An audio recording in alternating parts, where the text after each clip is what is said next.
How's this sound? Does this sound okay? All good? Cool. And testing my setup over here. Hi, everybody. My name is Shady. I'm one of the founders at Holonym Foundation. And yeah, really excited to be with this group of people today. I think that there are really important conversations occurring right now, the technology of civic infrastructure, um, politics, philosophy, and just applied technology in general. So one thing that I want to share with you today is something we've been thinking about for a little while, and we think still requires a little bit of thought and development, but it's a novel idea, right, based off of a concept that has been thought about and published about for a very, very, very long time. And that's this idea of a natural digital right. So it seems something that should be intuitive. It seems like it's something that should exist already, but it's not really quite out there yet. There really isn't a lot of academic or intellectual contributions or work that's exploring these ideas explicitly, although there's definitely a very rich intellectual tradition. So I think when we're talking about these topics, I think it's also important to ground them in the shared experiences of different people or communities, and different folks might have different definitions. So, you know, when I think of a right, when I think of a natural right, certain things come to mind, and would love to ask you guys, you know, feel free to shout out, what would you call a natural right? Peace. Freedom. Liberty, speech. Water. Love.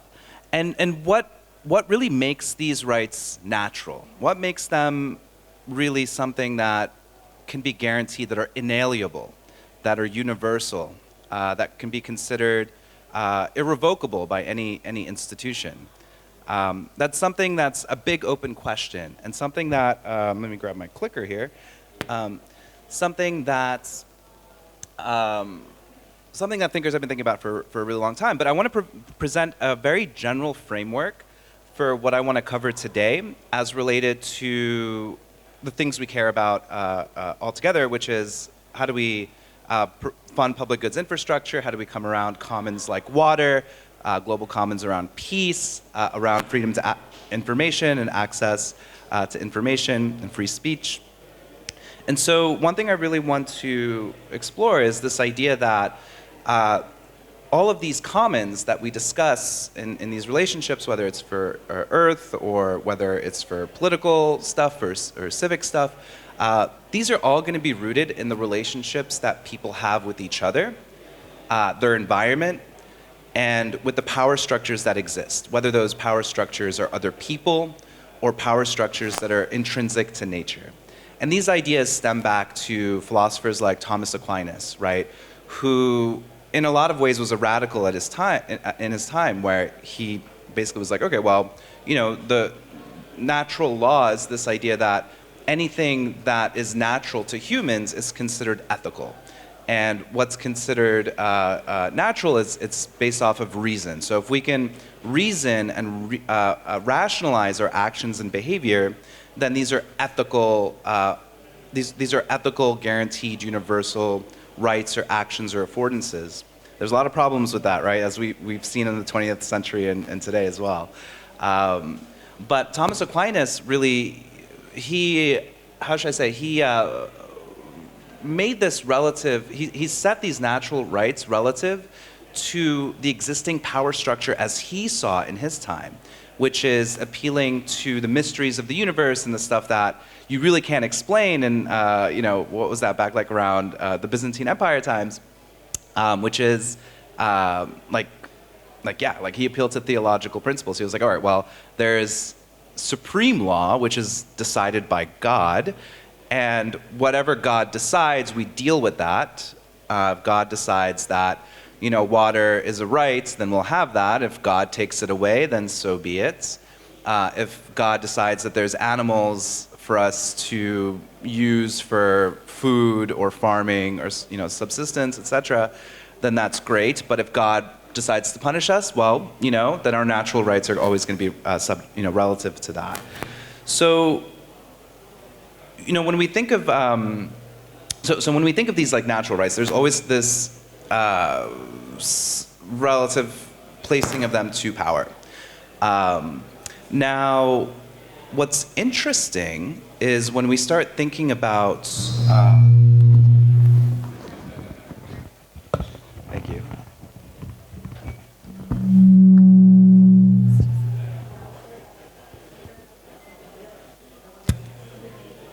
Okay, I think that's just a little music part of the show. But so when we're thinking of power and how these rights might be instantiated, and what happens when you actually grant people rights, you're granting them power, and by granting them power, you're granting them also agency. And that agency can interact, right, in complex ways that drives decisions of collectives of people, right, where the collective has the top-down feedback on individual agents, and agents can also individually inspire change or push the group into in a direction. So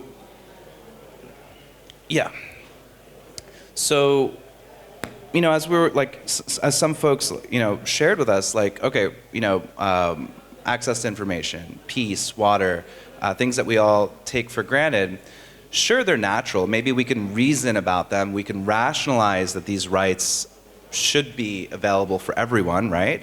That they are intrinsic to human nature. We can appeal to John Locke, and say, everyone has a right to liberty, to freedom, has the right to ownership, etc. But no government can take that away just because I said so, because rationally it makes sense. But unless those rights are instantiated and enforceable in some form or manner, they don't have much utility, right? So great, we can reason about them, but if we can't actually enforce natural rights, then what's the point, right? We'll just have to go through these cycles where we rediscover them after periods of increased totalitarian control and reactionary forces against that, and that's not necessarily ideal. So that's the overall framework. And what I want to share with you guys today is how we can take natural rights, make them digital, and through cryptography, make them enforceable. And how does that work? Well, cryptography is our way. It's kind of a relatively new, if you look at it in the history of human intellectual tradition, it's a relatively new tool that lets us harness the power of entropy and randomness in the universe to create things that are relatively stable, that we can always refer to, that are unique, right? We can prove uniqueness with cryptography. We can also show whether something has ever changed at any point in time or deviated from its original state. We can verify whether something is authentic or not. And we can also show how over time it has changed between discrete states. So this makes it really, really great for coordination between people that need to prove that they're communicating with specific, a very specific person, or interacting with a very specific procedure, algorithm, or piece of software. And because of this, it's really great. It's really great for implementing deterministic. I guess you could think of it as ways of deterministic implementations of rights, right? When you can build software with specific ethical principles in mind that are based off of the same reasonable, rational deduction of reason about why we should have certain affordances or rights, and instantiate those into the code.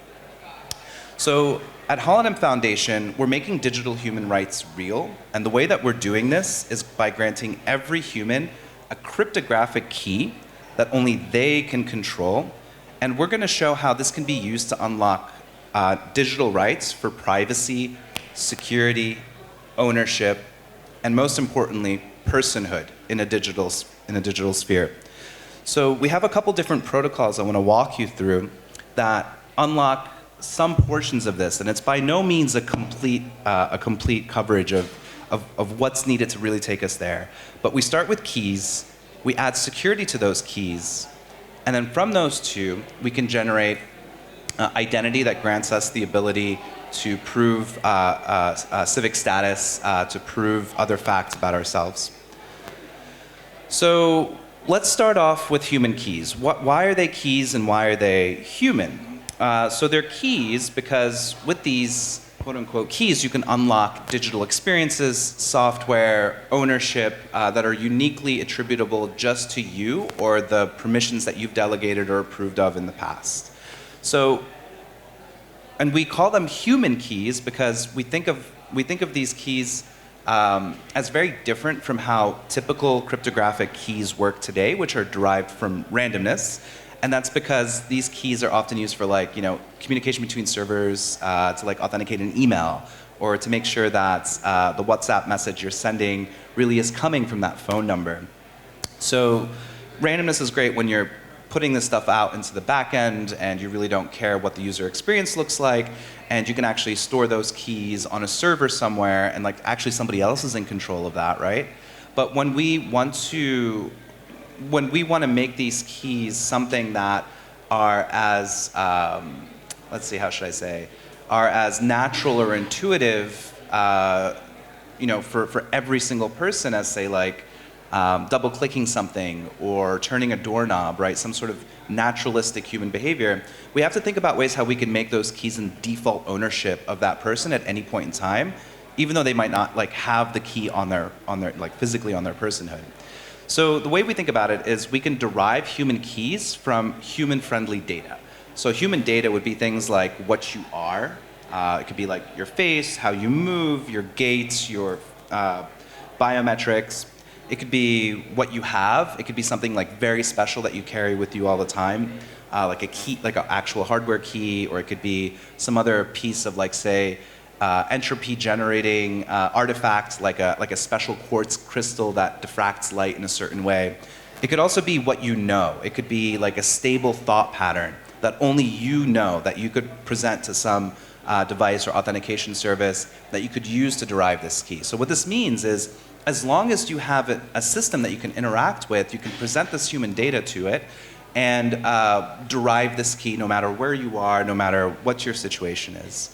So this system we call Mishti network. It's a decentralized network built as an actively validated service on EigenLayer. It's a lot of buzzwords and catchphrases, but basically what this is, it's a system for incentivizing people to run infrastructure that can run this service with complete privacy, completely oblivious to what data they're actually processing, but the ability, basically, they have this incentive to run this infrastructure so that whenever somebody needs to create a key, that service is always available.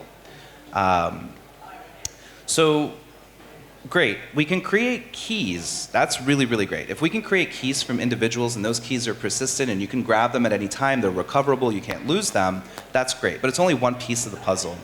The other piece is how do we actually use these keys in a way that is secure and safe?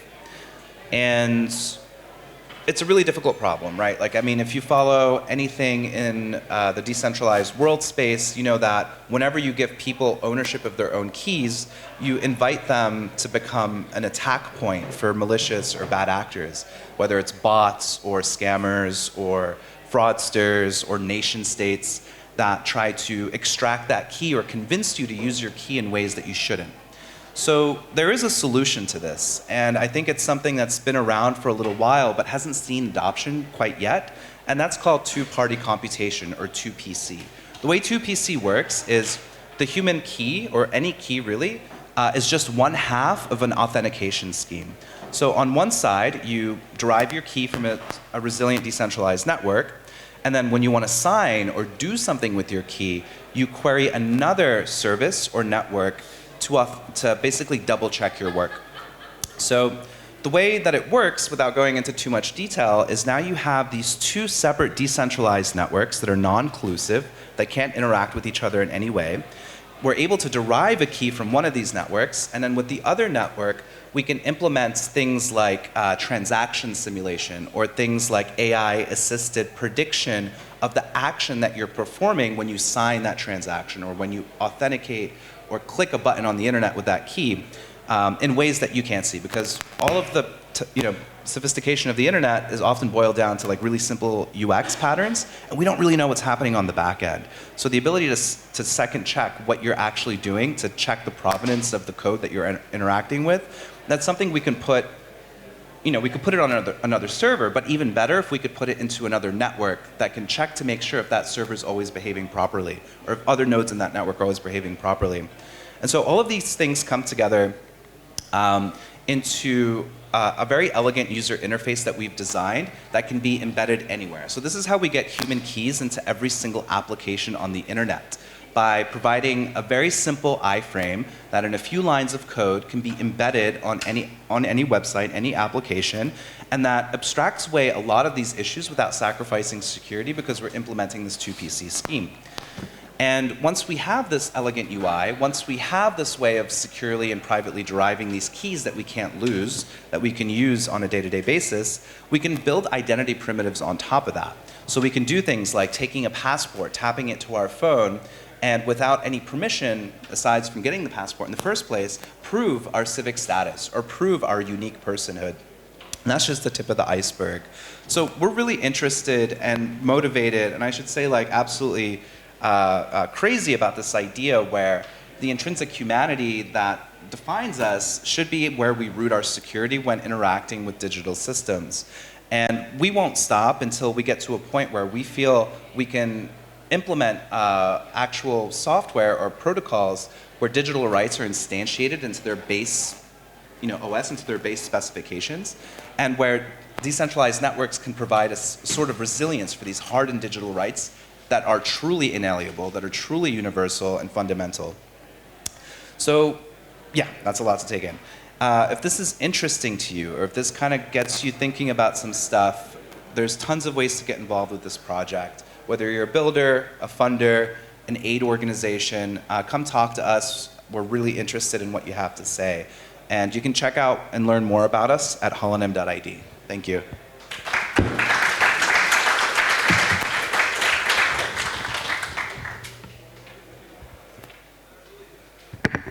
All right, do we have time for one question from the audience? Yes. Please, yeah, hold on.